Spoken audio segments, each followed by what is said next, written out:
au verset 16.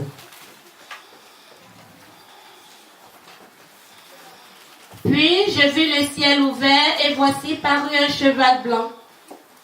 Celui qui le montait s'appelle Fidèle et Véritable. Et il juge et combat avec justice. Ses yeux étaient comme une flamme de feu. Sur sa tête étaient plusieurs diadèmes.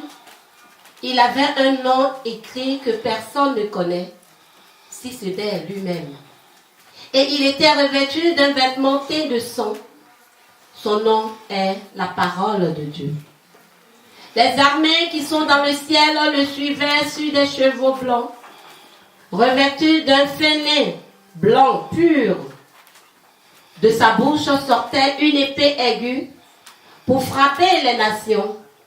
Il les pètera avec une verge de fin et il foulera le cuve du vin de l'ardente colère du Dieu Tout-Puissant.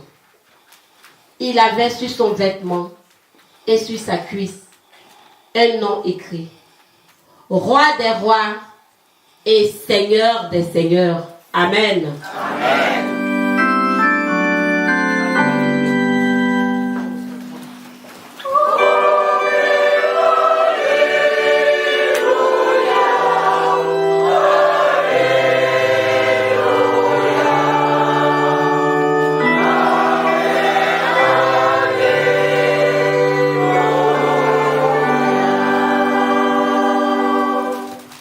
Merci, veuillez vous asseoir. Troisième et dernière lecture de ce matin se trouve dans l'évangile de Jésus-Christ selon Saint Jean, Jean chapitre 12.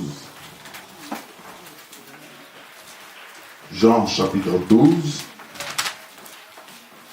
Nous lirons à partir du verset 12 jusqu'au verset 19. Jean chapitre 12, 12 à 19. Nous lisons. Une foule nombreuse de personnes venues à la fête apprirent que Jésus se rendait à Jérusalem. Elles prirent des branches de palmier et allèrent à sa rencontre en criant: Hosanna, béni soit celui qui vient au nom du Seigneur, le roi d'Israël. Jésus trouva un ânon et s'assit dessus, conformément à ce qui était écrit. N'aie pas peur, fille de Sion, voici ton roi vient, assis sur le petit d'une ânesse. Sur le moment, ses disciples ne comprirent pas ce qui se passait. Mais lorsque Jésus fut dans sa gloire, ils se souvinrent que ces choses étaient écrites à son sujet et qu'on les avait faites par lui. Tous ceux qui étaient avec Jésus quand il avait appelé Lazare à sortir du tombeau et l'avait ressuscité, lui rendaient témoignage. C'est ainsi. C'est aussi la raison pour laquelle la foule qui vient à sa rencontre, parce qu'elle avait appris qu'il avait fait ce signe miraculeux. Les pharisiens se disèrent donc les uns les autres: vous voyez que vous ne gagnez rien. Voici que tout le monde se met à le suivre. Parole du Seigneur. Amen.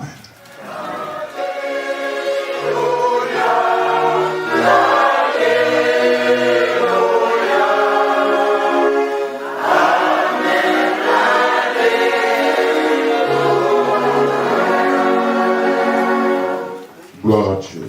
Numéro 59. Gloire à Dieu, numéro 59.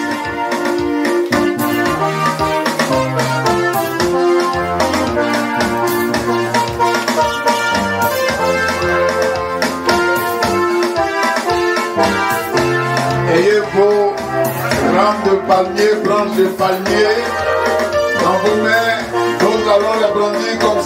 fois que nous chantons et que nous glorifions le Seigneur, ayez vos branches de palmier dans vos mains. Comme à Jérusalem, cela s'est fait en ce jour de l'amour. Amen.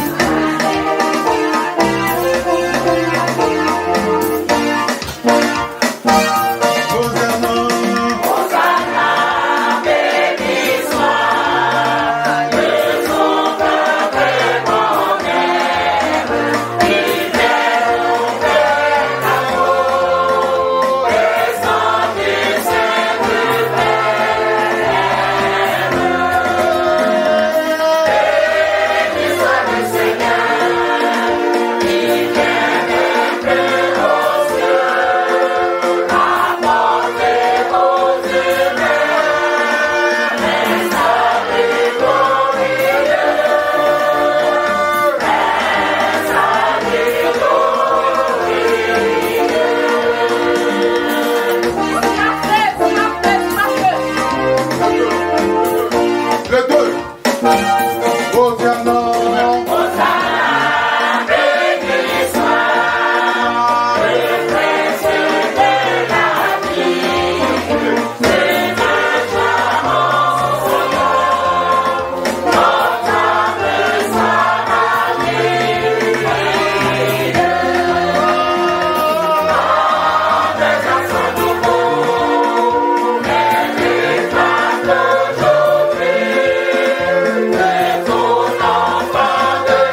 sois-tu, le Dieu Tout-Puissant, qui vient à nous, nous pauvres pécheurs. Manifeste ta grâce, afin que ta présence et ton autorité nous délivrent et nous amènent à toi. Béni sois-tu, Hosanna au plus haut des cieux.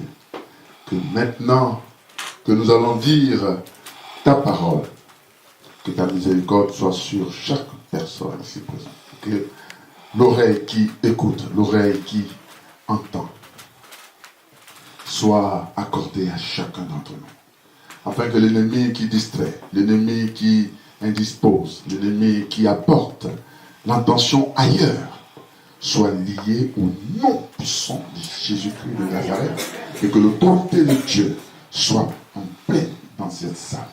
Au nom puissant du Seigneur Jésus-Christ notre Seigneur. Amen. Amen. Amen. Amen. Amen.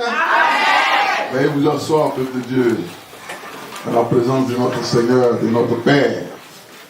Ce jour de Rameau, vous pourriez entendre un signe particulier.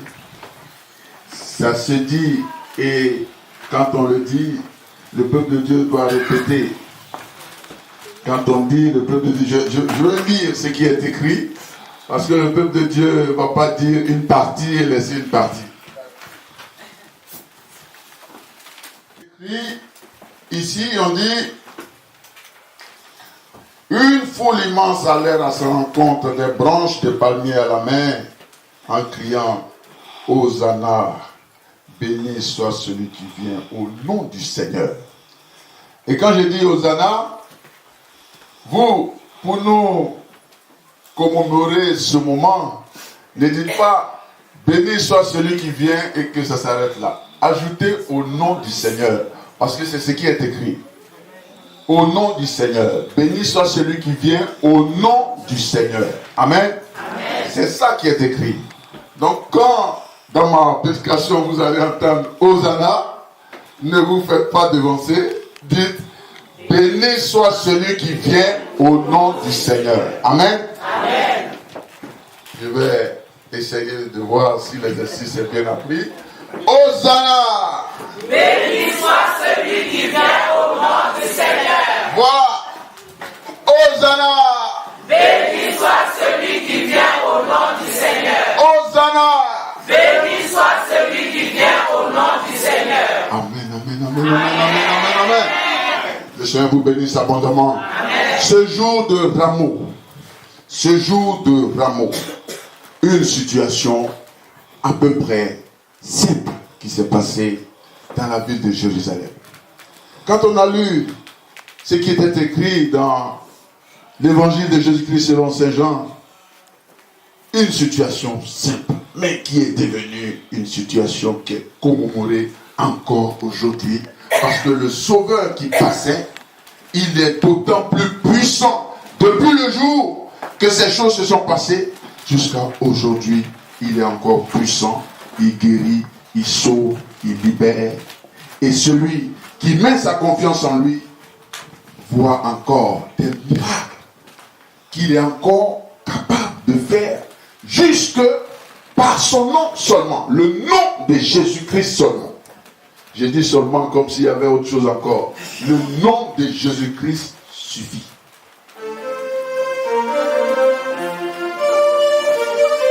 Voici, go. Voici le roi des rois, le conquérant fait son entrée. C'est des cris de joie, le conquérant fait son entrée. Alléluia, avec réjouissance, chantons-lui des cantiques. C'est des cris de joie, alléluia, avec réjouissance, chantons-lui des cantiques nouveaux. Hosanna! Béni soit celui qui vient au nom du Seigneur. Amen. Amen. Peuple de Dieu, le thème qui nous est donné de partager ce matin de Rameau est celui-ci. Béni soit celui qui vient. Le thème dit béni soit celui qui vient. le roi d'Israël. Le thème est un thème de rameau. Vous pouvez savoir, je le disais tantôt, une chose simple. La foule a appris que Jésus-Christ passait par là, il allait à Jérusalem. Et ils ont décidé spontanément de prendre des branches de rameaux et de partir sur le chemin qu'il allait traverser pour jeter ces branches de rameaux sur le sol pour que lui, il puisse passer là-dessus. Est-ce que ce n'est pas une situation simple, ça? Mais cette situation simple est d'actualité jusqu'à aujourd'hui. Vous savez pourquoi? Les personnes qui se sont levées pour prendre des branches de rameaux pour aller poser, pour que Christ passe dessus, qui leur a dit de faire ça? Vous savez, Dieu parle à des gens individuellement. Souvent on dit, comme l'autre il s'en va à l'église, moi aussi je m'en vais à l'église. C'est vrai. Mais toi aussi, Dieu t'a convaincu, il faut partir. Amen. Amen. Ils ont vu certains qui ont pris des branches, ils ont jeté. Lui aussi, il s'est levé, il allait prendre aussi sa branche. Et Jésus-Christ passait, il brandissait, et il jetait aussi sur la route. Mais cela vient de Dieu. C'est Dieu qui a convaincu à chacun de poser cet acte. Chacun a posé un acte important. Et Jésus-Christ qui d'habitude, quand on l'appelle roi des rois, il dit, ah, moi, je ne suis pas le roi des rois. Il se met à une distance d'une simplicité possible. Mais il est le roi spirituel. Il est le roi en esprit. Il est le roi d'une puissance énorme. Ce n'est pas les rois qui ont des autorités limitées, qu'on sait qu'il est homologue à l'autre. Ils ont le même pouvoir dans chacun dans son pays. Mais lui, il sort et dans tous les pays. Là où l'Esprit de Dieu est, il est le roi. Il sauve, il libère, il guérit. Toujours. Il n'a pas de limite. Quand tu sors et que tu atteins l'esprit, tu n'as pas de limite. Jésus-Christ n'a pas de limite. Et ces rois, maintenant qu'il traverse la rue et qu'on appelle roi des rois, cette fois-ci, il ne descend pas pour dire je ne suis pas dedans. Ses disciples regardent ses disciples disent mais le maître là, cette fois-ci là, il accepte les éloges là. Cette fois-ci, il ne descend pas pour dire il n'est pas dedans. Mais voyez le peuple de Dieu. Pendant que Jésus-Christ acceptait ses éloges, cela rappelait à ses disciples que cela était écrit. Est-ce que c'est ceux qui ont écrit qui sont allés dire au peuple de Dieu, allez chercher des branches et venez mettre sur la voie? Non. Eux aussi, spontanément, ils ont appris que Jésus-Christ a fait beaucoup de miracles. Ils ont appris que celui qu'ils attendaient passerait et ils se sont levés. Ils sont partis. Et pendant qu'ils étaient en train de poser cet acte, c'était déjà prédit, écrit, gardé, et les gens voyaient que ça se réalisait. Voici des gens spontanément qui ont fait quelque chose que le Seigneur avait déjà prédit. Amen. Amen. La même chose nous arrive. Quand on se lève et qu'on ne reste pas chez nous, quand on se lève et qu'on dit, on va poser un acte pour Dieu, c'est Dieu qui nous convainc. Il faut le faire. Une sœur vient te dire, ce que je veux te dire, il faut qu'on aille le faire à l'église. Et que tu ne trouves pas d'objection. Et que tu le fais, il faut savoir que toi aussi tu es en train de le faire. Dieu aussi t'a convaincu. Amen. Amen. Dieu est passé par une sœur, Dieu est passé par un frère. Mais toi aussi, tu es aussi en train de participer à la mission et à l'œuvre de Dieu. Étant donné